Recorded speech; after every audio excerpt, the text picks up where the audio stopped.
Ассалаумағалейкум ағайын. Бүгін наурыздың 24-і 2026 жылғы Бигелді апамызға Түлкібасқа қонаққа келіп қалдық. Ассалаумағалейкум Бигелді аға. Уағалейкум ассалам. Шаруашылығыңызды көріп жатырмық. Берекесін берсін.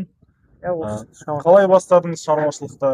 Шаруашылықты міне бастағаныма бір 4 жылдың көлемі болып қалды. Мен бастаған кезде алдында қара қойлар болған менде. Сол қара қойларды сатып, анау Арашанға түстім. 4 қойдан бастағам, 4 қозыл қой алып келдім бірінші.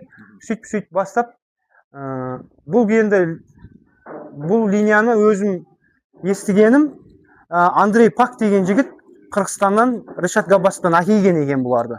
Соны линияны естіп, мен барып соның бәрін алғам. Бір 20 шақты басын алдым. Содан мені Аллаға шүкір көбейтіп жатырмыз. Берекесін берсін. Енді жаңа айтып жатсыз ғой. Содан жайдары қой ұстадым деп. Айырмашылығы не үшін асыл тұқымды қойға өтіп жатсыз? Асыл тұқымды қойға өтуінің себебі қазір елдің көпшілік мақсат несі енді сұранысқа қарай жұмыс істейді ғой көп адам. Білесіздер өздеріңізде сұранысқа қарай жұмыс істейді. Сұраныс Арашанды талап етіп отыр осы Байсарыны. Байсары өтімді болғаннан кейін осы кімге сол мәселеде осы Байсарыны дамыту үшін осыған кірдік қой енді, келдік қой.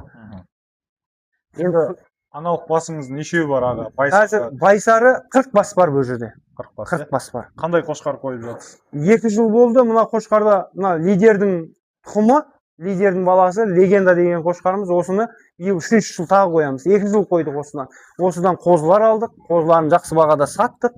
Аллаға шүкір. Қошқарды ұстап көрсек болады? Болады.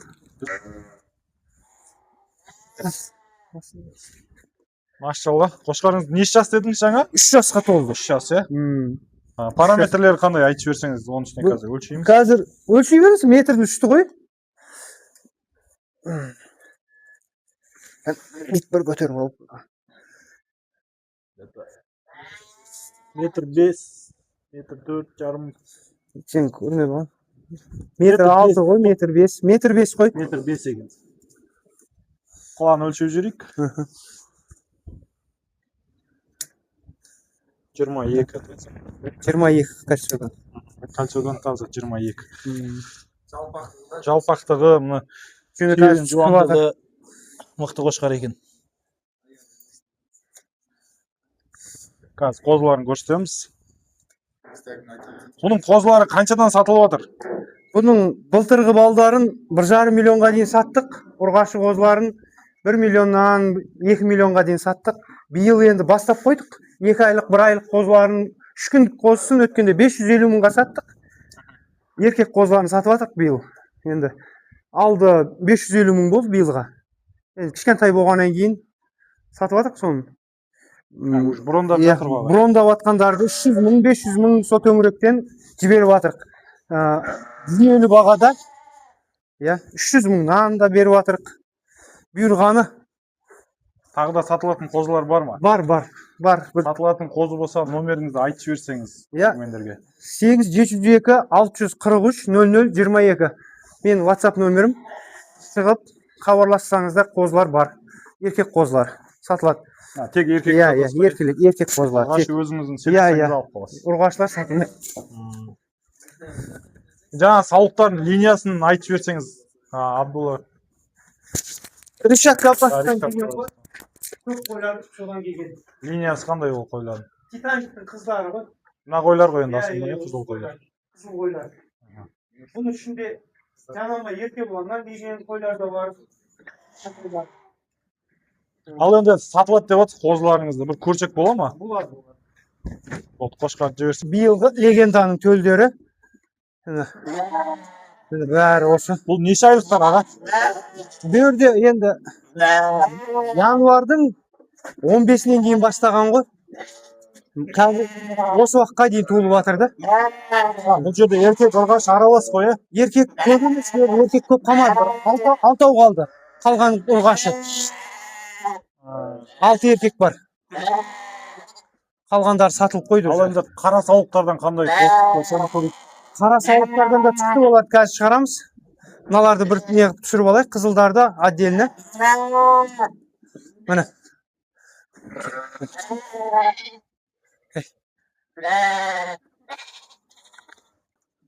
Мынау кәдімгі қисары дейміз ғой, сол байсары қойымдарымыздан түскен қозылар. Еркек ұрғашы аралас. Бұлардың да жасы сондай ғой, Иә, бәрі сондай, бәрі. Бірақ қаралар ірі, қаралар ірі. Денелері жаңағы қарапайым қойдан түскен. Мына қозыңыз бөлек екен, ше? Бұл қарапайым қойдан түскен қозы, міне. Бұл неше айлық? Міне. Бұл да сол 2 айдың 2 ай, 2,5 айлық та. Қарапайым қойға жақсы қошқар қосса осындай жақсы қошқар қоссаңыздар осындай қоз аласыздар да. Міне. Ұрғашы қозы. Салмағы білмеймін, бір 25 кило шығып қалады, 25 кило. Берекесін берсін. Мына қара қойлардан түскен қозылар. Еркек бұл. Мына аяқтары жуан. Жақсы қошқар қоссаңыздар осындай қара қойлардан да қоз аласыздар. Жақсы селекцияның нәтижесі. Міне байсары. Таза байсары. Таза байсары. Міне бас үлкен, құлақ жалпақ. Енді өзіміз көзбен көріп селекция жасап осындай тұқым шығарып жатыр. Аллаға шүкір. Мына бір қозы да құлағы ерекше туылған қозылардың бірі. Құлағы расположениесі, ұзындығы мұрнынан ұзын. Көрдіңіздер ме? Бұл қаралардан да бұрындап отқан шығар аға, Иә, бұрындап жатыр, иә.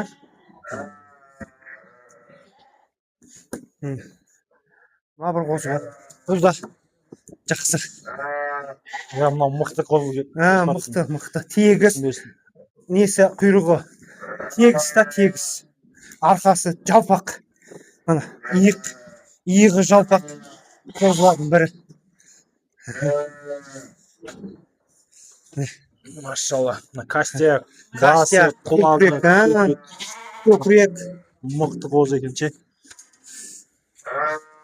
Цветі қара демесең, анау қызылдан мықты екен мына қозы. Берекесін берсін аға. Осындай қозылар түсіп жатыр. Легендадан.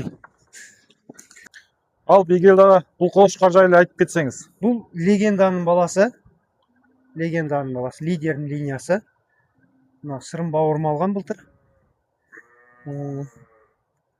Параметрін өлшеп кетейік. Қазір бұл майда жасына толады. Қозы түспен тұр ғой. Иә. Бойын, жаңа құлағын өлшесеңіздер болады. Бұл қошқардың. Кәні өлшеп көрейік аға.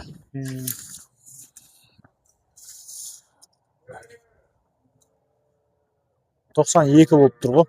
92.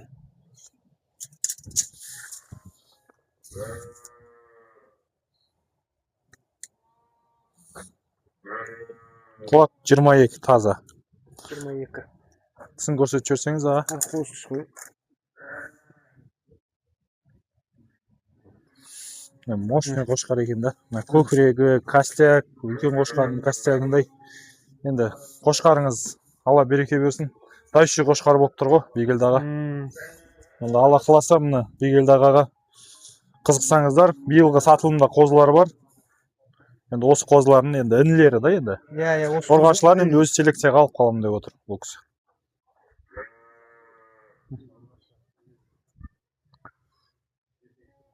Қалай бастадыңыз? Қойды 4 қойдан бастаған. Жайдары қойды.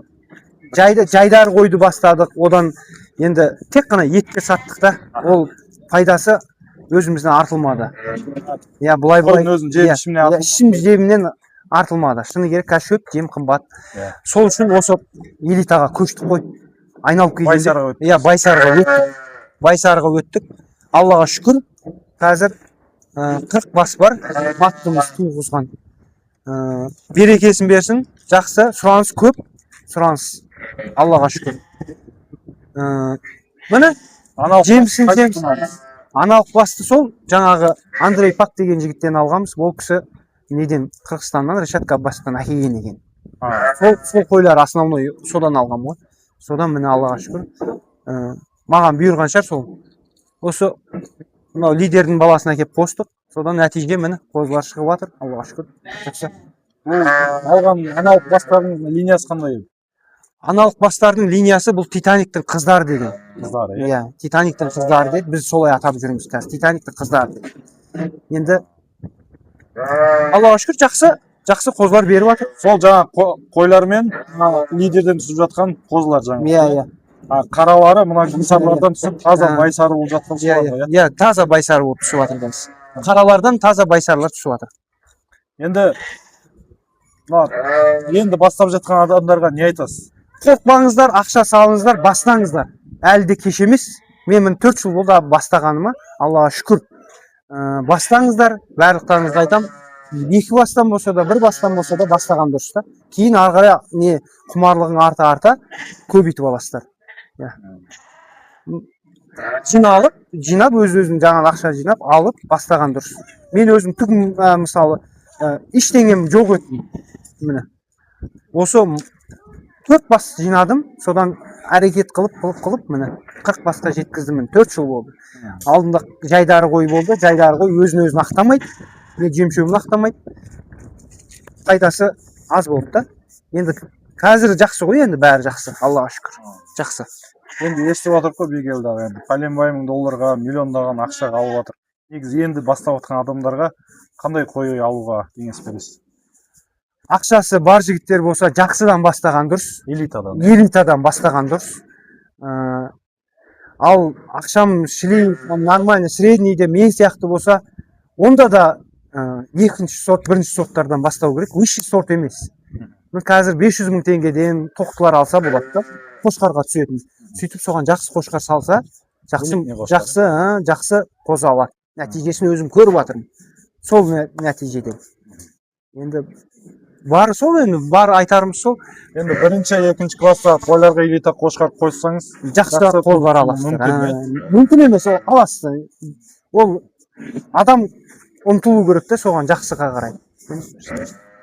Шаруашылығыңызды көрдік. Рахмет Бигелдағы. Алла разы болсын. Берекет табыңыз. Иә, рахмет барлықтарыңызға. Алла разы болсын. Осындай репортаж түсіріп, бізді елеп келгендеріңізге ниет қылып, өзіміздің неден оңтүстіктен бастап жатырмыз ғой. Иә, жақсы. Жақсы бастама бұл. Өзім қуанамын.